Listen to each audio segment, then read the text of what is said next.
I don't think it's sort of hyperbolic to say that this is the most sort of significant worker revolt we've seen in China in many years. These protests broke out around 2 weeks ago today, and it was frustration amongst workers at being locked down after a COVID outbreak within the factory.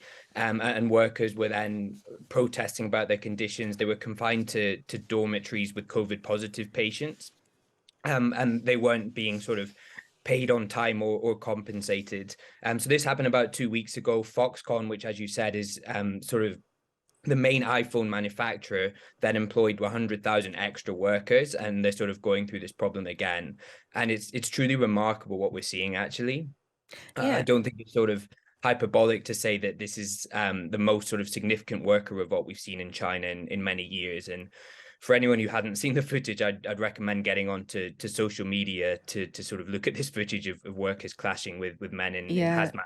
the footage is astonishing. Police firing tear gas. There's water cannons in use, and as you say, sort of mass clashes. For a protest to happen in China is significant. For a protest of this size to happen in China, of course, Chris, is hugely significant, isn't it?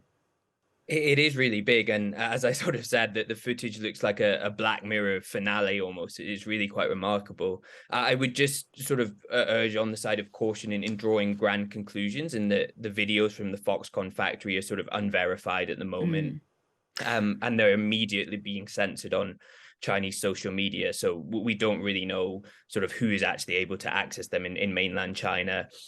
And the lockdowns that you mentioned at the beginning that we've seen so far have sort of been tended to be confined to a few hotspots. So we've seen them in the metropolises of Beijing and Shanghai.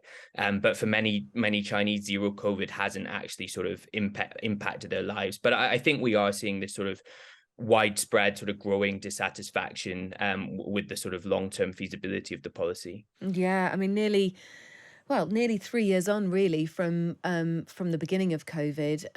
I just wonder what you think about the appetite for these tight restrictions for people in China. Just run over exactly what happens if there's an outbreak. If you're a close contact or if you have COVID, what are the rules currently?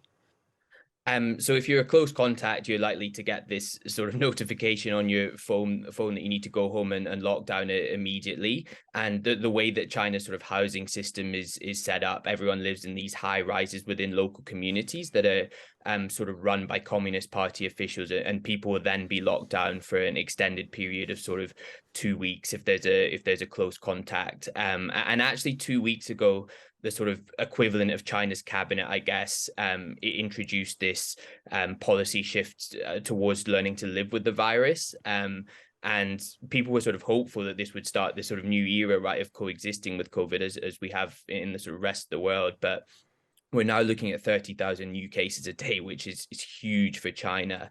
And there's this sort of tension between wanting to restart the economy and managing zero COVID with, fundamentally creaking health system. Yeah, and this factory has reached a flashpoint because their COVID protocols are being questioned by staff there who aren't being paid. Some of them when they're having to lock down. It is obviously not their fault if they're becoming infected at work. So that's sort of why it's all got to a very extreme point at this factory. But overall, are people in China, starting to have their patients worn thin by the COVID protocols? Is there going to be a shift away from this, or are people still largely tolerant?